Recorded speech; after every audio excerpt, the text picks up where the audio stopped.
여러분 혹시 행복하십니까?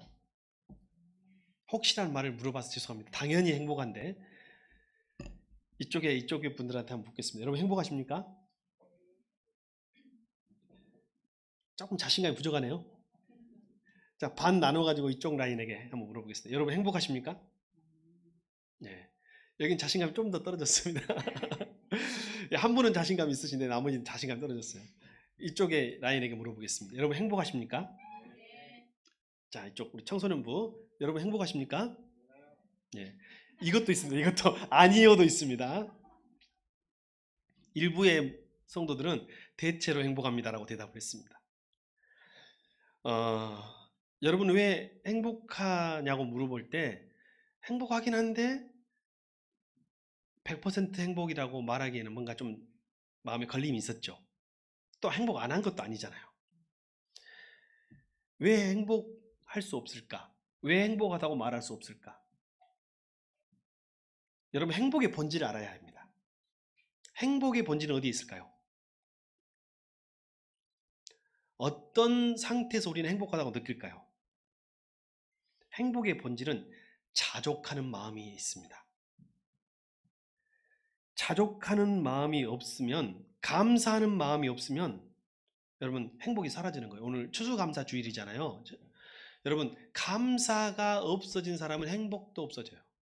감사가 사라지면 행복도 사라집니다. 그러면 지금 마음속에 감사가 많이 있는 분들은 행복하다고 고백했을 것입니다. 근데 감사가 사라진 사람은 행복도 사라지고 있다고 느끼고 있을 것입니다. 여러분 감사의 마음은 어디서 올까요? 그러면 먼저 말씀드린 대로 자족하는 마음에 옵니다. 지금 있는 것에 감사가 있어야지 없는 것을 생각하고 비교하고 앞으로 있을 것을 생각해서 지금 많이 우리가 자족하는 마음이 없다면 감사는 사라지고 감사는 오지 않습니다. 그래서 감사하는 마음의 가장 큰 적은 뭘까요? 바로 비교의식입니다. 비교의식.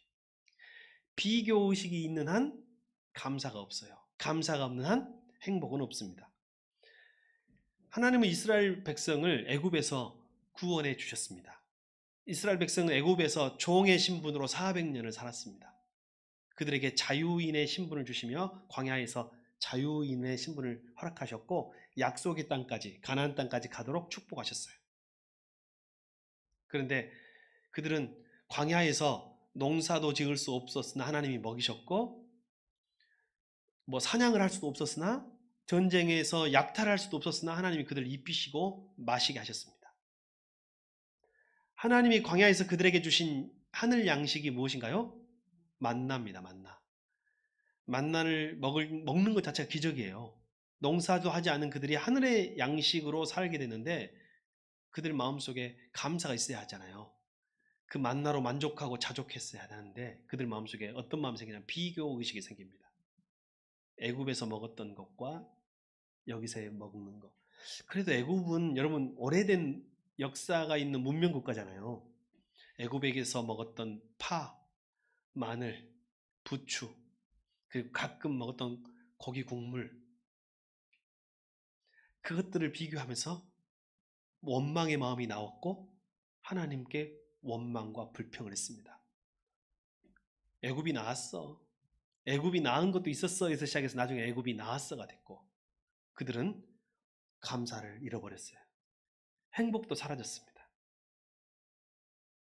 감사는 단순한 마음에서 나옵니다. 심플한 단순한 마음이 나와요. 여러분 종의 마음은 감사가 없어요. 그러나 자녀의 마음에는 감사가 있습니다. 예를 들어 볼게요. 어느 사장님이 식당을 경영하시는데 여러분 직원의 마음이 있죠. 종업원의 마음은 어떤지 아세요? 항상 비교하는 마음이 있어요. 다른 식당보다 일이 힘드네 안 힘드네. 다른 식당에 비해서 월급이나 아니면 내 그 받는 돈이 많네 적네. 그래서 항상 비교해요. 그래서 일이 좀 많아지면 힘들어질 수 있고 근데 여러분 그 식당을 물려받은 자녀의 마음은 어떨까요?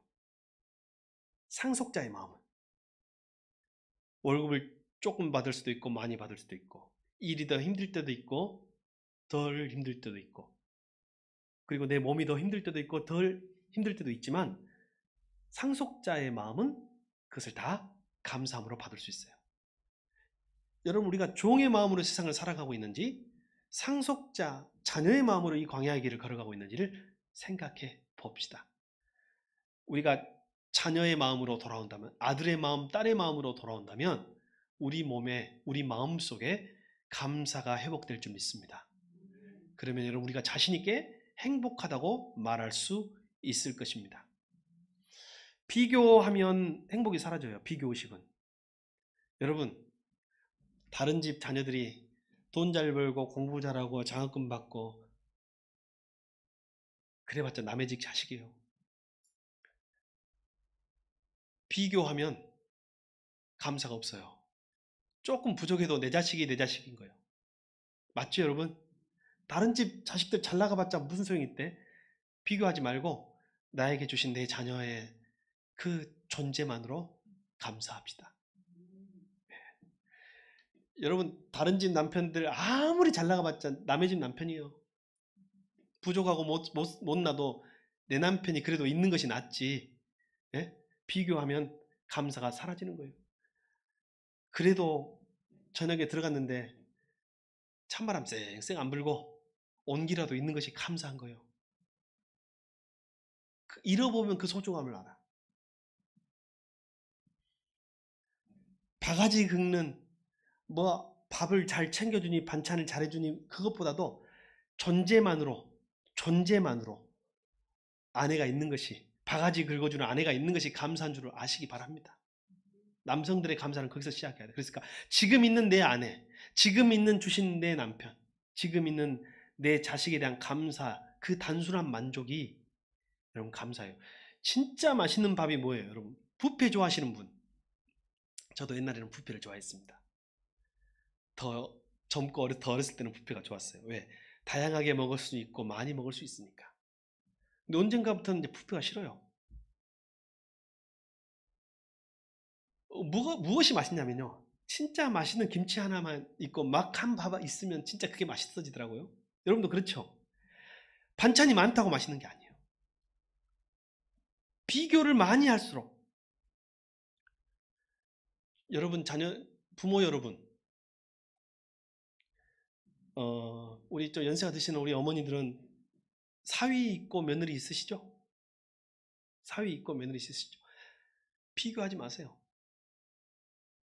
부족한 내 사위, 부족한 내 며느리라도 있는 것이 감사한 거예요. 만약에 내 사위 부족하지만 내 사위 없으면 뭐예요? 내 딸은 뭐가 돼? 과부요. 있는 것이 나서. 그러니까 있는 사위로 만족하시기 바랍니다. 며느리 트집 잡고 잡을 수도 있겠지만 만약에 그 부족한 며느리라도 없으면 내 아들은 뭐가 돼? 호래비가 돼. 그 있는 것에 감사해야 하는데 우리는 자꾸 비교하면서 감사가 사라져. 감사가 사라지면 행복도 사라지는 것입니다. 저는 여러분, 예배를 통해서 감사가 회복되기를 바라지만 사실 진짜 감사는 하나님이 주신 게 아니라, 감사는 하나님이 주신 게 아니라 내가 하나님께 올려드리는 거예요. 은혜는 하나님으로부터 오지만 감사는 나로부터 시작하는 거예요. 여러분, 이미 감사를 가지고 시작하는 예배가 되기를 바랍니다. 그리고 감사는 마땅히 하나님께 우리가 올려드리고 은혜는, 그리고 복은 하나님이 주시는 줄로 믿습니다.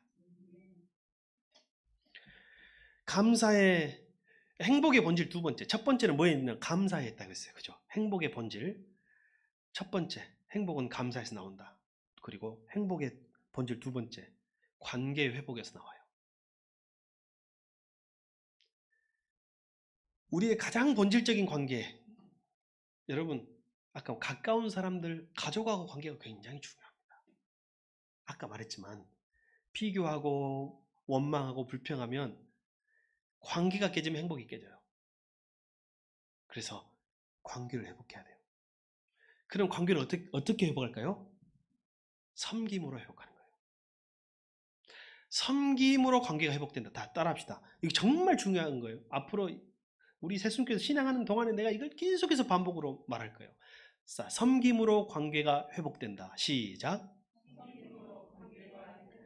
연애할 때가 행복해요? 결혼해서 살 때가 행복해요? 왜요? 연애할 때는 서로 섬기려고 해요. 저 사람이 무엇을 좋아할까? 저 사람이 무엇을 맛있어 할까?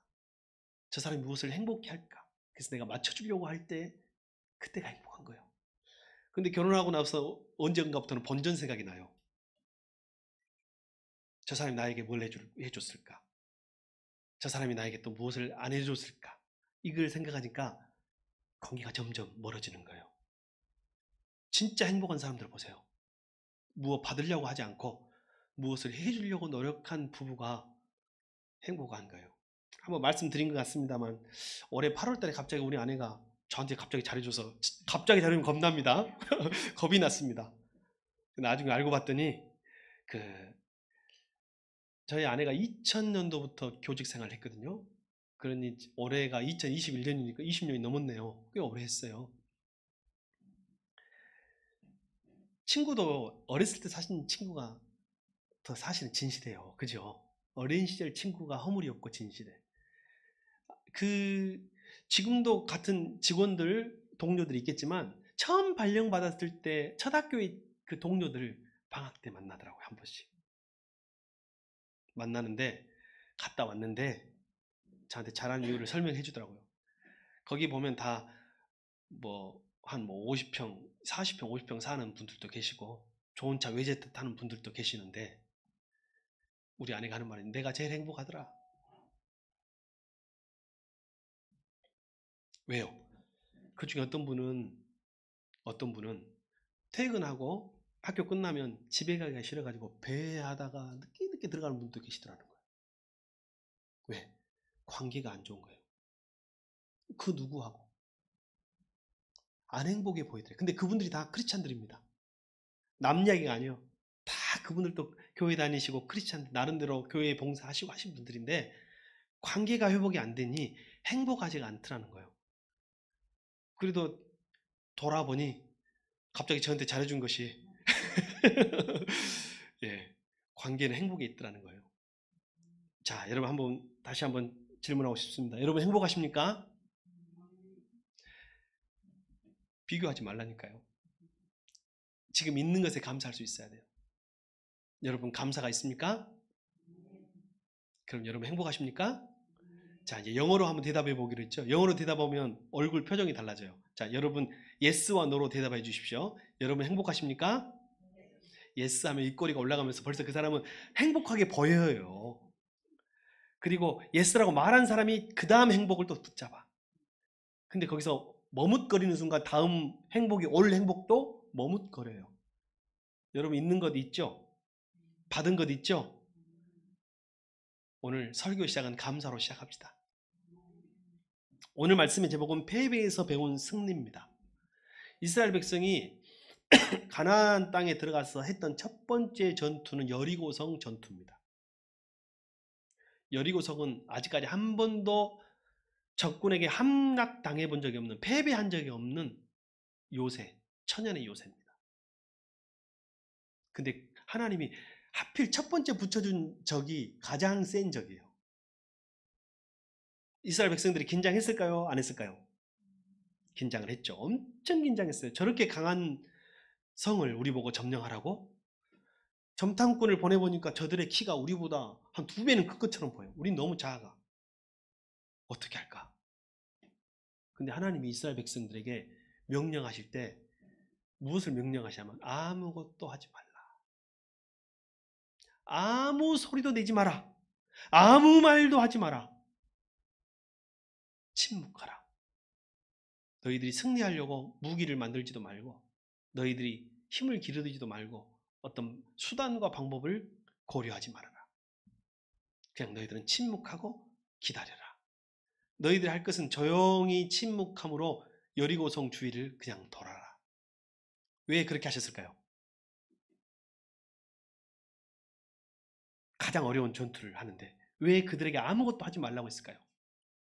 하나님이 이스라엘 백성들에게 알려주고 싶은 첫 번째 전투의 교훈은 이 전쟁은 너희의 전쟁이 아니라 나의 전쟁이다. 이 전쟁은 내가 한다. 그래서 너희는 침묵하라. 그리고 이 전쟁을 내가 한다는 것을 너희들이 알아라. 그리고 그들은 하나님의 전쟁이기 때문에 하나님의 방법대로 전쟁을 해요.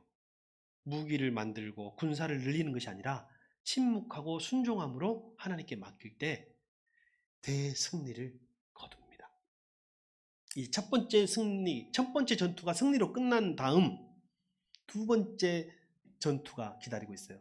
이번에는 아이성이라는 성이 기다리고 있습니다. 아이성 전투를 함에 있어서 이스라엘 백성들은 어떤 마음으로 임했을까요? 그리고 왜 패배했을까요? 오늘 7장은 아이성 전투예요. 그런데 엄청난 패배를 맛봅니다. 여호수아와 백성들은, 지도자들은 아이성 정탐꾼을 먼저 보냈습니다. 아이성을 보고 오니까 여리고성에 비해서 너무 작은 거예요. 여리고성의 인구에 비해서 너무 작고 군대도 너무 작고 무기도 허접하고 그들은 용맹해 보이지도 않아요. 갔다 온 정탐꾼들이 큰 소리를 칩니다. 허허, 성이 너무 작아서 우리가 다 가서 전쟁할 필요가 없었습니다. 없을 것 같습니다. 조금만 갑시다. 여기 다 갈 필요가 없어요. 그러니 여호수아와 지도자들은 3,000명만 보내기로 결정합니다. 3,000명만 보내봅시다. 우린 여기서 구경합시다 하고 백성들과 지도자들은 먼 곳에서, 높은 곳에서 구경을 했고 아이성에 3,000명이 가서 전쟁을 하는데 놀라운 결과가 벌어집니다. 누가 이겼어요? 아이성의 백성들이, 아이성의 군인들이 갑자기 사나워지고 사기가 높아지면서 전쟁에 승리하기 시작해요. 그들이 막 쫄아가지고 겁쟁이가 돼가지고 피할 줄 알았는데 더 용맹하고 막 싸우기 시작하는 거예요. 이스라엘 백성들이 전투에 밀리기 시작하는데 그날의 전사자가 36명이 나왔고 36명만 나온 것이 아니라 그들이 도망을 가는데 아이성 백성들, 군인들이 추격해 가서 그들을 엄청 몰아붙이면서 죽이기도 하고 살육하기도 한 거예요. 먼 위에서 보고 있던 이스라엘 백성들이 어떻게 됐을까요? 오늘 7장에 보면 그들의 간담이 7장 5절에 서늘해졌다 했어요. 누구의 간담이요? 그것을 보고 있는 이스라엘 백성들의 간담이 서늘해졌어요. 그런데 개역 개정에는 뭐라고 번역이 됐냐면 그들의 마음이 물처럼 녹았다. 물처럼 녹았다는 말이 무슨 말이에요? 완전히 낙심한 거예요. 왜 그런 일이 있었을까요? 왜 대승리 이후에 그렇게 뼈아픈 패배가 찾아왔을까요? 우리는 오늘 패배에서 승리를 배울 수 있기를 바랍니다. 여러분, 전쟁은 큰 개념이에요. 전투는 좀 지엽적이고 작은 개념입니다. 한국 전쟁, 6.25 전쟁이죠. 한국 전쟁, 6.25 전쟁이라는 큰 전쟁이 있었지만 수많은 전투들이 있어요. 전투에 질 수도 있어요.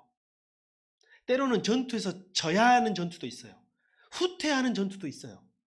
그런데 우리의 최종 목적은 하나의 전투에서 승리하는 것이 아니라 전쟁에서 승리하는 것인 줄 믿습니다.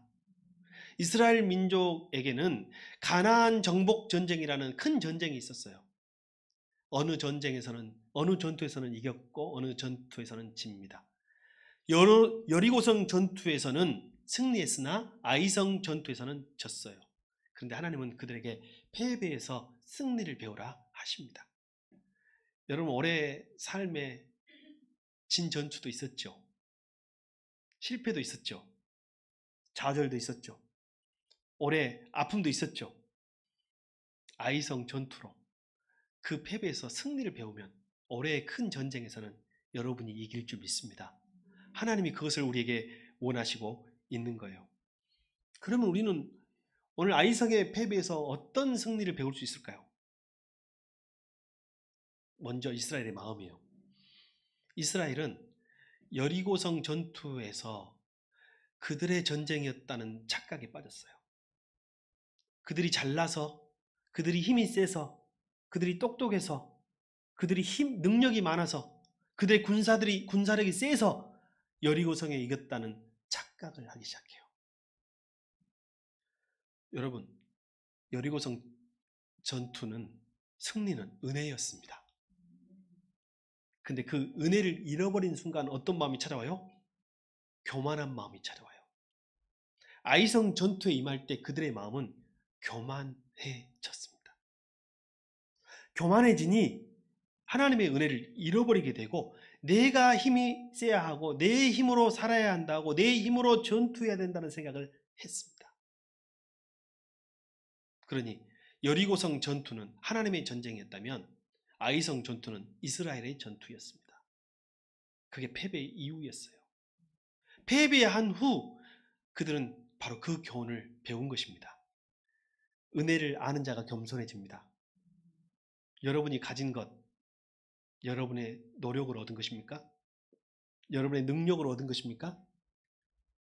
여러분이 가진 것으로 교만해졌습니까? 여러분이 가진 것으로 겸손해졌습니까? 우리가 받은 모든 것은 하나님의 은혜인 줄 믿습니다. 그러면 우리의 전쟁은 하나님의 전쟁이 되는 거예요. 여러분이 지금 가지고 있는 모든 것 하나님의 것이라면, 하나님의 전쟁이라면 여러분이 지금 치르는 시험, 준비하는 시험, 그것이 은혜로 하는 사람은 하나님의 전쟁이 됩니다. 공부한 학생들, 오늘 청소년부가 몸찬양으로 하나님께 특송을 했는데, 학생 여러분, 여러분이 하는 전쟁이 여러분의 지혜로 하는 것이라면 여러분의 전쟁이에요. 여러분의 노력으로 하는 것이라면 여러분의 전쟁이에요. 아이성 전투가 됩니다. 전투에서 이겨도 지는 거예요. 그러나 여러분의 삶이 하나님의 은혜의 삶이라면, 그리고 하나님의 은혜로 여러분이 공부하고 하나님의 은혜로 미래를 준비한다면 중간고사 한 번 쳐도 괜찮아요. 전쟁은 이길 거예요. 한 번의 전투 하나하나를 하나님의 은혜로 한다면 겸손하게, 한 번 시험 잘 봤다고 교만하면 안 돼요. 시험뿐인가요? 우리 인생이 마찬가지죠. 청년의 삶도 장년의 삶도 우리 성도의 삶도 다 마찬가지입니다. 여러분 아이성 전투를 통하여 여러분도 배우시기를 바랍니다. 하나님의 은혜를 망각하면 교만하게 됩니다. 왜냐하면 하나님의 은혜를 잊게 되면 하나님께서 은혜로 주신 모든 것이 자기의 능력과 지혜로 얻은 것이라 생각하기 때문입니다. 그러면 반드시 실패와 패배를 맛보게 됩니다.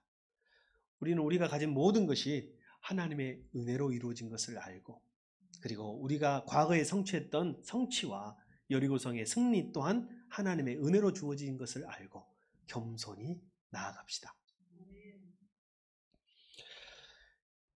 여러분, 이스라엘 백성들의 진짜 위기는요, 전쟁에 패한 것이 아니에요. 오늘 이스라엘 백성들이 아이성 전투에서 몇 명 그 전사했냐면 성경에 나온 숫자는 36명이에요. 자, 물 한번 먹어야겠습니다.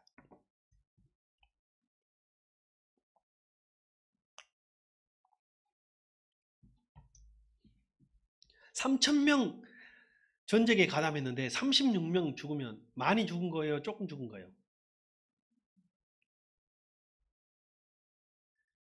안 죽은 것보다는 많이 죽었지만 승리를 위해서 36명 전사했다면 그렇게 낙담할 정도는 아니에요.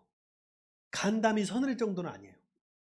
마음이 물처럼 녹아버릴 정도는 아닌 거예요. 근데 왜 이스라엘은 마음이 물처럼 녹아버렸을까요? 그 높은 곳에서, 언덕에서 그들의 군사들이 죽는 것을 보며, 전쟁에 진 것을 보며 그들은 무엇을 봤기 때문에 마음이 녹았을까요?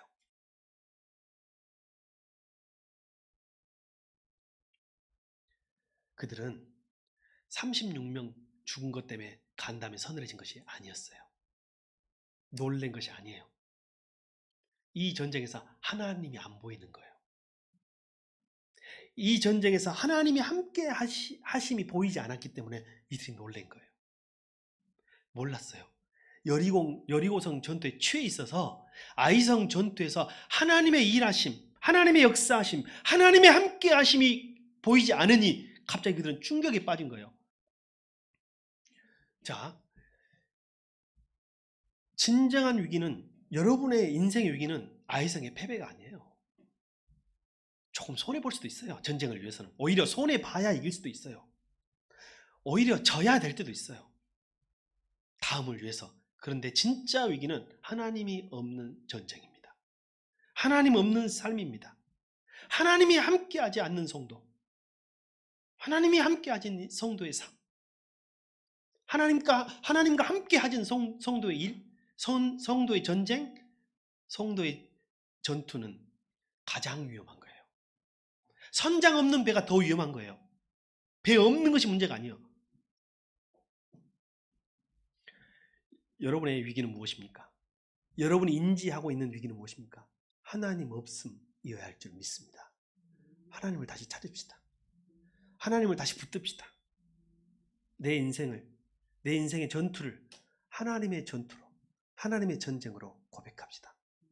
오히려 잠잠하여 아무것도 하지 않고 주님만 바라볼 때 주께서 일하시는 거예요.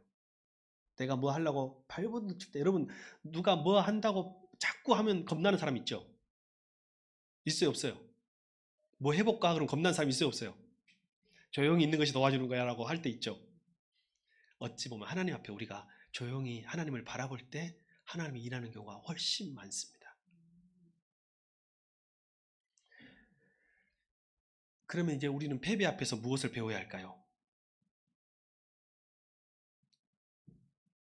여호수아와 이스라엘 백성들이 가나안 전쟁에서 최종 승리할 수 있었던 것은 오늘 아이성 전투의 패배가 큰 이유가 되죠. 그들은 패배했기 때문에 전쟁이 이겨요. 그래서 때로는 패배도 감사한 것입니다. 오늘 이들은 바로 깨달았어요. 마음이 물같이 녹으며 간담이 서늘해지며 깨닫습니다. 아, 우리가 하나님 없는 전쟁을 했구나. 하나님의 전쟁이 아니라 우리는 하나님의 전쟁을 시작했는데 하나님을 빼놓고 우리끼리 내 힘에 취해, 내 계획에 취해, 내 생각에 취해 살았구나.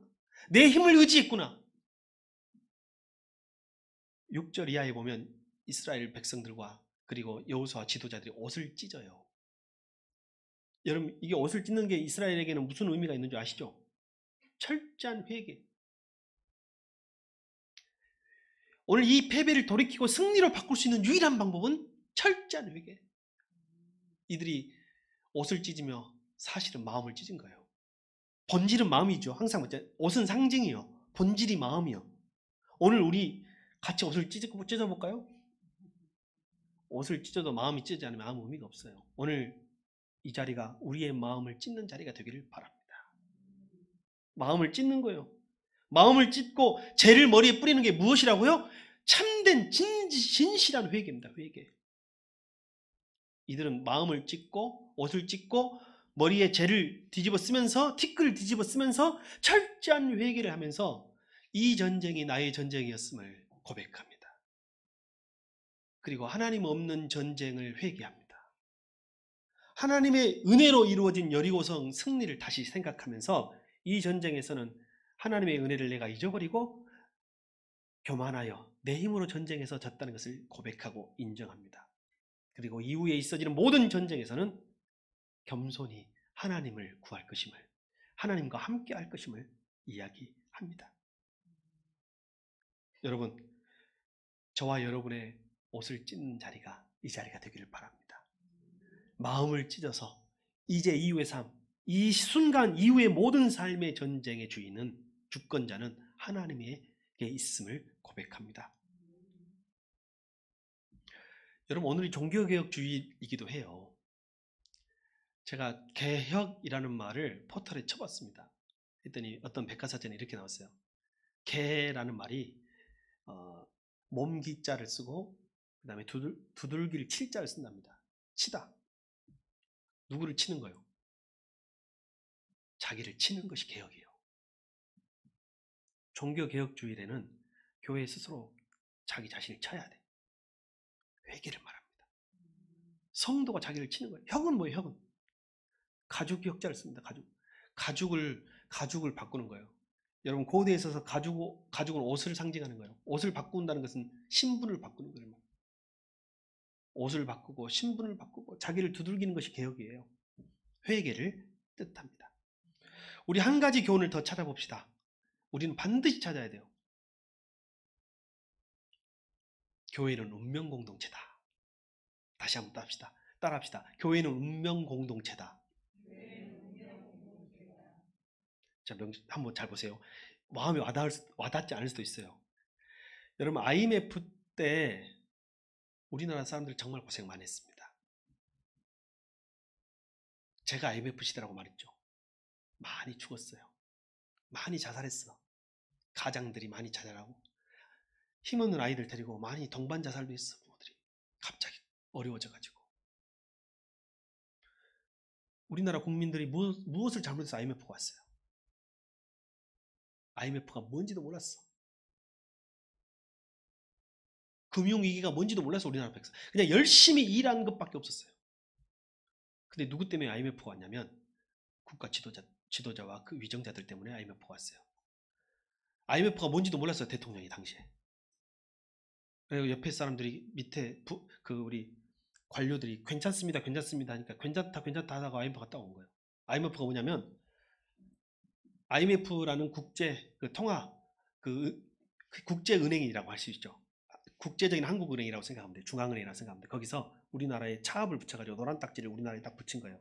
한국에는 돈을 빌려주지도 말고 물건을 사지도 말고 팔지도 말고 딱 지불주의가 된 거예요. 부도가 난 거죠. 국가가. 얼마나 무서운 건지 뭐예요. 전쟁보다 똑같은 거예요. 전쟁과 똑같은 거예요. 이 오늘날 현대에서는 전쟁과 똑같은 상황이에요. 대다수의 5천만의 국민은 아무 잘못도 없어요. 한 사람 두 사람의 판단 미스가 우리를 패배로 빠뜨리게 했어요.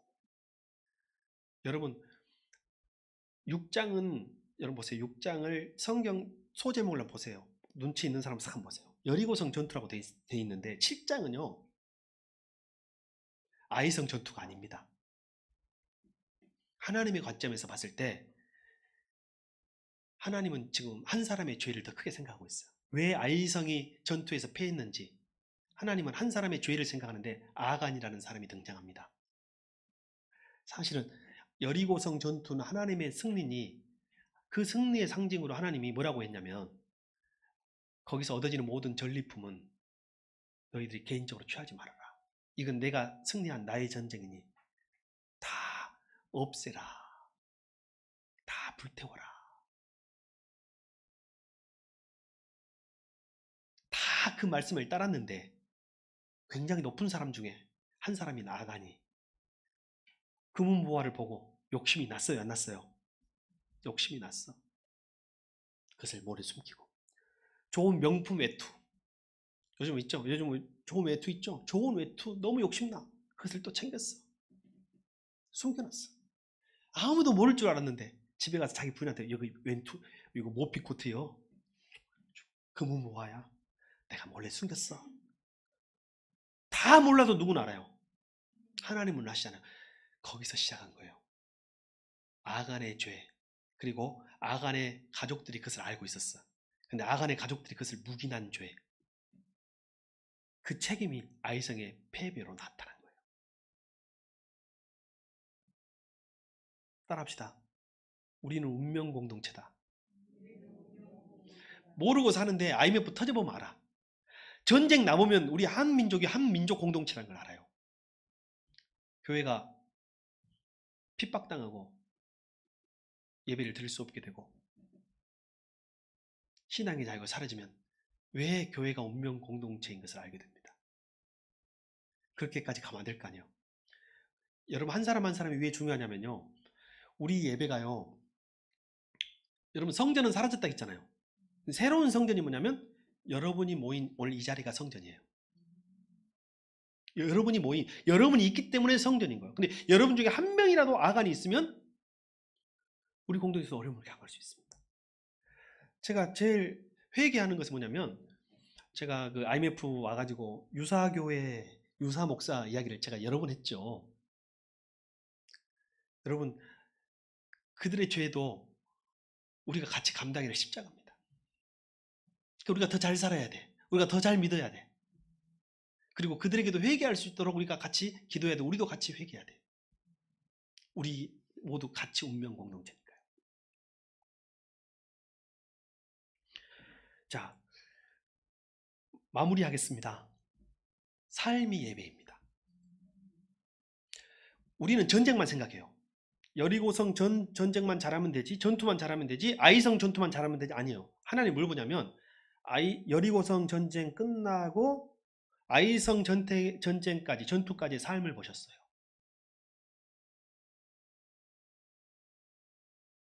예배는 오늘 11시부터 12시까지 드려지는 그 예배만이 아니라 월요일부터 토요일까지 드려지는 우리의 삶도 예배입니다.